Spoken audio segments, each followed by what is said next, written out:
Our next chapter, Omega, begins on the reverse side of the book and upside down. Just such a simple yet engaging tactile effect that makes this book even more, well, special. I don't know if I did a good job of explaining that, so let me just show you. So here's Alpha, and it reads normal, and then you flip it upside down, and there's Omega. And the Alpha chapter before is upside down, because you're reading it this way now.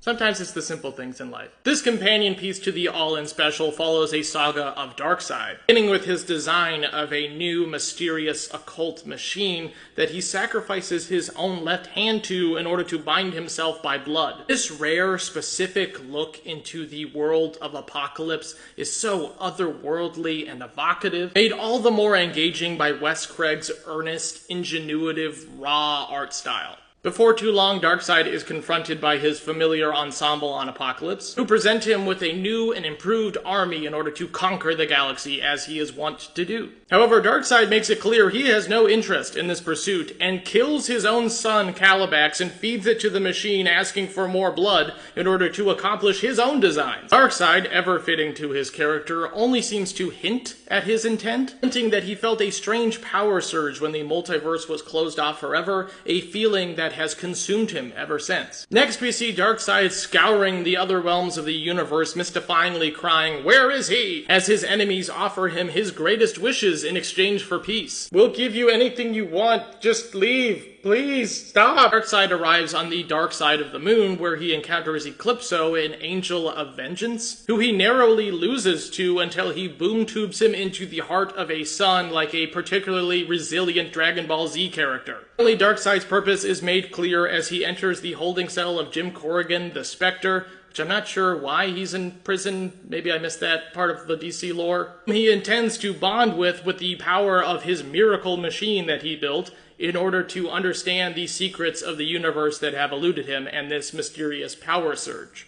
As Darkseid bonds with the Spectre, he is assaulted with visions of himself fighting various members of the Justice League that soon fade and turn into the Spectre himself. The Spectre desperately pleads with Darkseid, assuring him that he should feel content knowing he is a foundational part of existence. However, Darkseid desires something more.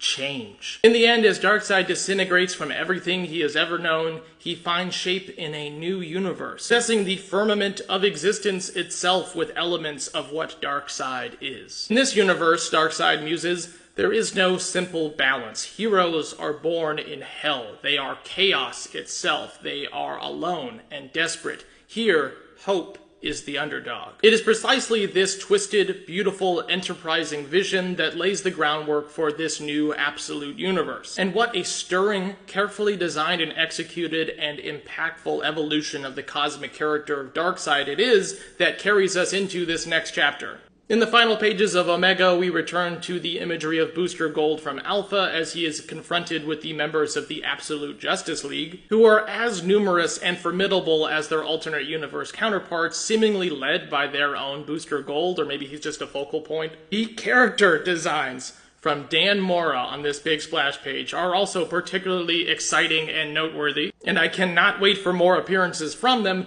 though I'm not sure when that is going to be, given the whole host of new Absolute titles that are releasing soon. What am I ultimately saying? DC All-In Special proved itself to be a memorable, unique gem of a comic book. It also succeeded in its mission to entice new readers to this historical shift in the DC Comics universe without feeling like a boring editorial advertisement. Do yourself a favor and pick up a piece of comic book history at your local comic book store with DC's All-In Special on shelves now. Love this splash page from Alpha, seeing all of our most recent events condensed into these single panel images. It's really cool. And also seeing the new members of our Justice League. Hilarious. And I love that this issue is one of the best Booster Gold stories we've gotten in a while. I think that's such an interesting character to use as the vehicle to start your new universe. I'm really sad that we only see this version of Darkseid for a few panels, but also thank God we only see him for a few panels. This splash here is one of the coolest images from DC Comics that I've seen in a long time. Flip over to the Omega side now. Already from the first page. So interesting, so unique, so different from the artwork that we just saw.